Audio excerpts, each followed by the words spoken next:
تاریخ انسانیت نے ہزاروں جنگجو دیکھے، لاکھوں بہادر دیکھے اور ایسے فاتح بھی دیکھے جنہوں نے زمین کے نقشے بدل ڈالے۔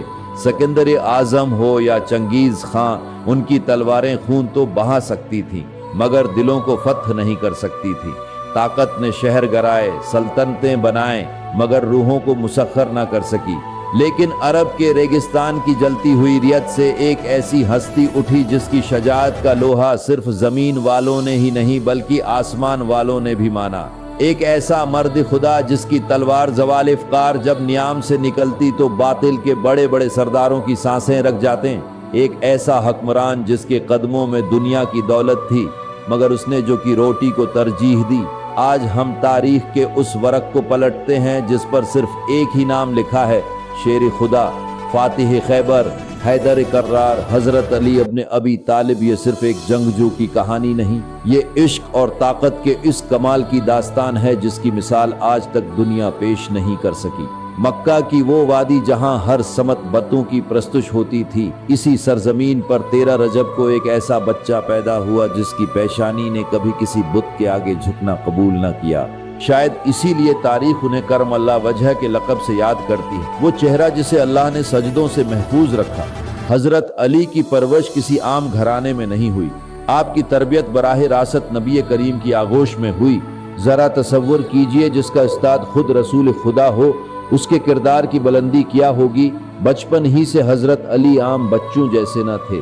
جب قریش کے بچے کھیل کود میں مصروف ہوتے، علی نبی کے قدموں میں بیٹھ کر حکمت، دانائی اور بصیرت سیکھ رہے ہوتے۔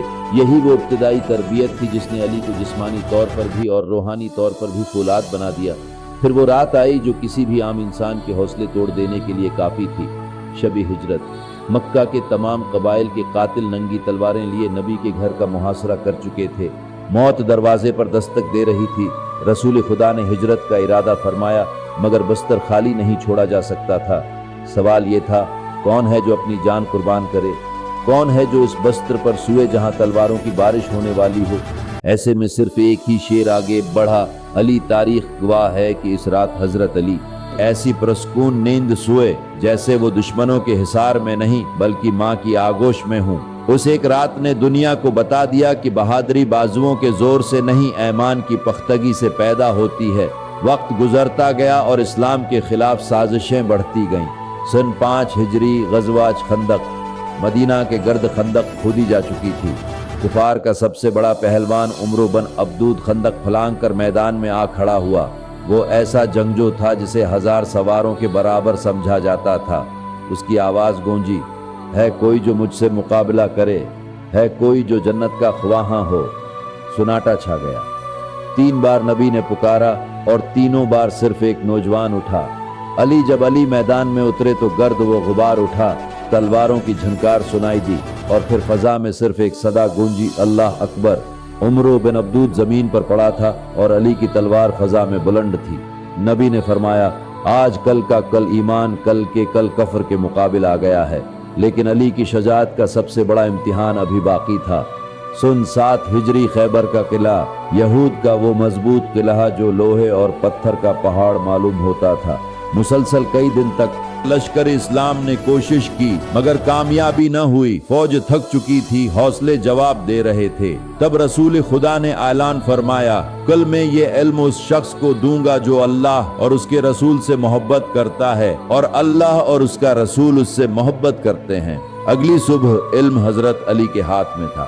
آنکھوں میں تکلیف تھی۔ نبی نے اپنا لعاب دہن لگایا اور علی صحت یاب ہو گئے۔ پھر علی طوفان بن کر خیبر پر ٹوٹ پڑے۔ مرہب جیسے دیوا ہیکل جنگجوں کو ایک ہی وار میں گرا دیا۔ اور پھر تاریخ نے وہ منظر دیکھا جسے عقل ماننے سے انکار کر دیتی ہے۔